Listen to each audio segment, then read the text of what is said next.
Welcome back. My name again is John Mazzara with Remax Results. Thank you for visiting the channel.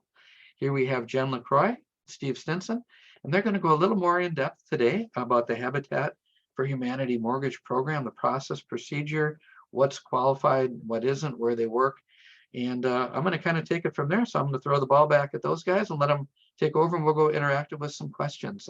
Jen or Steve, tell me a little bit about what a buyer needs to do to start the process and what an agent might want to be aware of when they're working with you. Thank you again, John, for taking the time to hear a little bit more about what we do at Twin Cities Habitat. So, I think that the most important thing to know right out of the gate when it comes to our lending product, I'm going to kind of lift the veil on this and show everybody our secrets. There really aren't any. We do a conventional loan. This is conventional financing that we provide for home buyers. We just do it at a much more affordable interest rate. Why? Because we're a nonprofit lender. We're a CDFI lender. So one of my jobs is to get more first-time home buyers into their first houses here in the great state of Minnesota. So there isn't a whole lot of magic tricks. You just have to be a first-time home buyer. When we work with our agents, what we generally tell them is be a little bit more patient. We have a higher volume level. In addition to, we are a small nonprofit entity. And so that front end process to get to us in the lending department can take a little bit longer than what you're used to seeing when you go to your normal lender. You get a pre-approval in about 24 to 48 hours. Here at Twin Cities Habitat, when my selling agents call us and say, Jen, how does this home buyer look? I can say with great confidence, my loans always close. All of our loans close. Why? Because we take some time on the front end to make sure that our home buyers are educated. They know what they're kind of getting themselves into, and we review all of the documents up front before issuing that pre-approval. So that process, just to sign up for classes and kind of come to us through our intake department, can take up to about 6 weeks. At that point, they come over to us in our lending department. Again, the magic trick for this is you've got to be a first-time home buyer. You've got to fit into some of our income requirements. Those are listed clearly on our website. I think we're going to put links up for those. We do have a savings requirement of about $6,300. Now that savings requirement can be your 401k, can be gifted. We have a special purpose credit program that we're just kind of piloting for foundational Black Minnesotans here in the 7-county metro area that waive some of those savings requirements. We're just starting off that first program. We hope to have it out in the public kind of sometime in the next 6 or 8 months. And I did mention 7-county metro. So that would be the next thing. You have to live in the 7-county metro area for the previous year. And you have to want to purchase here in the 7-county metro area because that is where our lending parameters lie here in the 7-county metro. Okay. Can they buy beyond a single family home? Are there what property types are eligible? Good question. Yeah, I actually have several home buyers that have bought duplexes with this financing, which I think is a great way to invest in your first property. And we can go up to 1 to 4 unit properties. Okay, condos, townhouses. Townhomes, townhomes, yeah. But one important thing to remember is that there needs to be primary occupancy with any purchase here at Twin Cities Habitat. Okay. And are your programs that you have stackable with other programs like MHFA or some of the new grant programs that are available in different counties? Yeah, great question. Our program, in fact, we do utilize some MHFA funds. The difference with us and another lender that you might go to in the private mortgage banking world is they go through MHFA to get those funds. Generally, we have all of our funds from MHFA that we distribute here in-house, and we work with our public funders after the loan has already closed. So all of our loans, we're going to send out all of the wires on, the closing instructions, all that. We have ultimate control over all of our files. They're underwritten in-house, all that good stuff. But MHFA is one of the partners that we use here for some of our subsidies. We can partner with anybody else. So I've got home buyers that have gotten down payment assistance from the city of Richfield, for example. Yeah. They marry real nicely with our program. A lot of other programs maybe won't accept additional down payment assistance to go with theirs. So we have no problem with anybody else coming in with additional funds of their own, additional down payment assistance programs that they're working with, as long as they're good with coming with our program with the additional DPA or the subsidies that we offer. Okay, so you're cool with stacking if they're cool with stacking. We stack on a regular basis. That's right. How we do a lot of our financing here is by stacking our affordable first mortgage with Nice. whatever subsidies we have available at the time. So last summer, when you and I worked on our home buyer together, I believe at that time we were offering about nearly $100,000 in down payment assistance at 0%. Right now, I think most of our pre-approvals are going out the door with about 70 on them. Right now, we've lost one of our funders that we had. We didn't lose them. We just used up all their money. Yeah. Money goes quick in this business. Yeah. So, you know, it really varies depending on what we've got available at the time, and our pre-approvals are based on that. Okay. Well, like the borrower that we worked on, he had looked at some of the special Islamic financing and then opted for your financing, even though there was interest. There was a good portion of it that didn't have interest. So, you know, that might be a way for somebody that has that religious, sensitivity or need to do that. Right. They can get your program, or a good bulk of it doesn't have an interest. Yeah, we work with a typically lot of folks that prefer Sharia compliant lending. So we're real familiar with how that looks and how we kind of can be comparable there. I think there's a couple of other things that make us a little remarkable when it comes to nonprofit lending. We've got a grant that covers all of the closing costs for our home buyers once they have $3,000 into the transaction. So if you think about that, I have home buyers that are out there purchasing, $350,000, $400,000 houses, and let's look at those closing costs. John, they get pretty hefty. So not just do you need a down payment, you need an additional $11,000 for closing costs. So with us, we absorb that with a lender credit at the end of the transaction. So our home buyers bring in only $3,000 into those closing costs, which, again, just removing those obstacles for our first time home buyers to get more folks into their first house here in Minnesota. Yep, and that's no MI either. I mean, you don't have mortgage. No MI. That's right. Can you believe it? And you know what? Our rates just recently went up a touch. We were at about 3%. It's a scooch.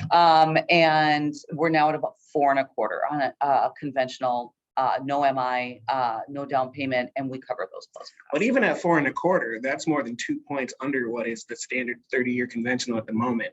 Yeah, we usually trail about 2 points behind. Yeah. And they have MI. So that's another half a bip to 3/4 of a bip, depending on the credit. Yeah.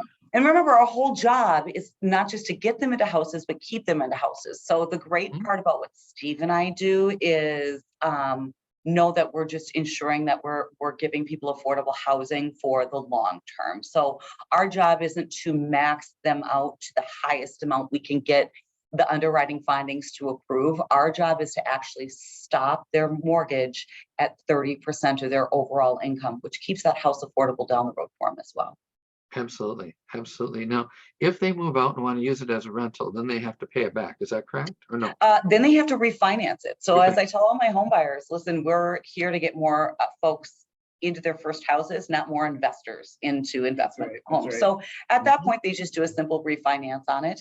And they're free to move out of the property and rent it out at that point. Okay, awesome. And this program is available for everybody. I mean, regardless of ethnicity or religious or otherwise beliefs, or whatever you happen to be, anybody can borrow from you folks, correct? Absolutely. Come one, come all. Not only can borrow, but is welcome to. We look forward to working with several different cultures and diverse communities here at Twin Cities Habitat. It's one of the perks of our jobs. It really is. The cultural competency here at TCHFH is through the roof. Awesome. Well, that's great that it's so inclusive like that. So everybody is welcome. Do they do a lot of FaceTime with you folks? I mean, like, let's say it was me as a borrower. Would I do everything primarily online or through Zoom like we're doing? Or do I physically drive down to your office? Which, tell me where your office is actually, because I don't physically know. We are located down on University Avenue in St. Paul, right on University and Pryor, 1954 University Avenue. Okay. And, it's really up to our home buyers. We, like everybody else, kind of switched the way that we did business during COVID. And so a lot of our work is done virtually. Our home buyers, we find, are really hardworking, everyday folks that kind of prefer not having to take time off to head all the way down to our office and take time off of work, because we work, standard operating hours of of, 8 to 4, 9 to 5, that kind of thing. So we actually find that a lot of people prefer to do most of it virtually. Our classes are offered virtually now. Any of the coaching, if our home buyer comes to us and they're not maybe quite ready to purchase a home, maybe they don't have the 6,300 in savings requirement. I didn't mention, but we do go down to a 580 credit score. We ideally work with everybody around 620. 580, we have to start getting complicated with some alternative credit. And usually what happens at that point is they're going to be reverted over to our coaching department, where we've got HUD certified credit counselors and coaches that get them ready to be mortgage ready. So maybe they're working with in our coaching department for a year before they even come to lending. We are patient enough and know that if we just hang in there with our home buyers, and we give them the right tools, they can accomplish their goals and they can purchase a home. And so everyone kind of comes to us in various ways. And because of that, we meet them where they're at, and that comes down to the appointments as well. If they prefer it virtually or if they prefer it in person, they always have those options as well. And it's really convenient for the home buyers because we do work across the 7-county metro. So some folks may be coming from Coon Rapids. Coon Rapids to St. Paul is a pretty long haul. And so depending on their work schedule or how they choose to interact with us, they have those options. Come on down to the office. We're here, we have lobby hours. I'm here at the office, Jen's here at the office, or virtually. So it's really a choose your own adventure when it comes to how they want to interact with the home purchasing process. Excellent, excellent. So if they have the will, you'll create the way. That's Absolutely. Right. Awesome. Okay, and then just real quickly, so pretend I'm a buyer. I want to buy a house. I'm either working with an agent. Maybe the agent, says we can use my lender, but they know that they've got this or they've heard of this great program that you have, so that maybe they want to go ahead and talk to you first, or with their agent, and just say, hey, I need 6 to 8 weeks to get going. Because I want to explore this. Like, for example, Jama, he had talked to his, other lenders, and then he had talked to you, and you guys were head and shoulders the best value out there. And I was like, my gosh, Jama, we have to stay with them because they're so wonderful on their rates and program. And so, no, this, you've got 6 pre-approval letters, throw those 5 away and let's keep what we got. So how should somebody, I'm thinking about buying a house, I have my agent or I don't have my agent. How should I, first step, who should I call? Should I call Steve? Should I call Jen? Should I go to the website? Should I push an inquiry? Give me my So first.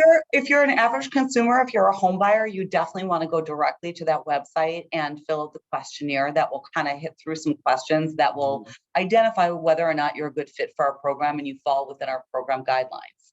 And if that's the case, again, you're usually going to get a response back. It's an automated system. So pretty quickly, within about 30 minutes, you're going to be directed to where you can upload documents so we can get further information. If you're a realtor looking to find out more ins and outs, you definitely want to reach out directly to Steve or myself. As Steve mentioned, he's in charge of a lot of our education and outreach. He's actually leaving me here later this afternoon to go on KMOJ this afternoon and talk to some of our fine folks down in North and talk to them about options for home purchases. But we're always available for our agents. The conversation, I think, can be a lot quicker with those agents. We're just kind of going over brief overviews, things like that. But if you're a real estate agent, you definitely want to reach out to us. If you're a home buyer, the quickest path to get to where you need to go is to that website and apply there first. Awesome. I did a KMOJ housing show maybe 15 years ago. That was a long time ago. Yeah. Oh, wow. But yeah, so that's great. And you work with all agents, all realtors. There's no favoritism, no favorite company, no exclusion. Same with buyers. So No. We couldn't possibly pick a favorite. They're all just so great. I've never met a realtor I didn't love. there you go. Awesome. Well, wonderful. Well, this has been great. I highly endorse the program. I highly endorse these folks. I think you should call them as part of your home buying process. Now, if it comes out that they make too much money, like they make over the 30%, or they make too much of the guidelines or whatever, then what? Real quick, do you then redirect them to another lender, or do you say you're just making too much to qualify on that? Yeah. So if they make too much, that's exactly what happens. Is we just thank them and let them know that they would have to go somewhere else because they don't qualify for our program. Okay. When somebody has been working with our coaching department, if they've been spending time in our coaching department due to a low credit score, due to maybe some debt issues that they were trying to recover from some debt to get mortgage ready, that kind of thing. At that point, when they're done with coaching, they get given several options besides us to use as lenders. So they'll be given like kind of a list of here's who you would be able to work with and qualify for. But if they're just applying for the program and everything seems to be in line and they could go anywhere, it's kind of one of those, that's where we congratulate them. Good for you. You're making more than the average bear, and you don't. But I will say this, John, I always say it's called affordable housing for a reason. Most of the home buyers that I work with, most of the folks that I work with are just everyday Minnesotans, teachers, nurses. I do a lot of nurses that qualify for our program, a lot of teachers, Amazon workers. It's really people. I think that there is a concept out there that Habitat for Humanity is low income. And I consider us a very moderate income home buyer association. We really do just work with folks that are out there in our community, just average everyday Minnesotans. So don't be afraid thinking this is a program that wouldn't be right for you because you do make too much money. You would be surprised how many people we consider moderate income that are just like you and I, John. That's right. That's right. Awesome. And no harm, no foul track. I mean, the worst case is they spend a few minutes on your site and they find out that they don't qualify because they make too much. But and remember, that's always going to go off of family size. So the larger family you have, the larger accommodation we make for that income. So as your family grows, your income is allowed to as well, because we understand that if you're familiar with the Minnesota housing guidelines for income qualifications, we're sitting right along those same. I think Minnesota housing is a little bit broader than we are, but we follow along kind of the same affordable housing guidelines as Minnesota housing. Outstanding. Well, great. Well, that's wonderful. We're going to have all the links to everything and how you can reach out to these folks in the body of the description of this video. So thank you for watching, and reach out to them if they can help. Anything else, Steve and Jen, you'd like to say? No, thank you so much, John. Yeah, this has been great. And everyone out there, if you're watching this, you definitely want to check that eligibility, and we'll have links for you to do that on our website. Awesome. Have a great day, guys. Hold on. We'll go to the Thank next you. one.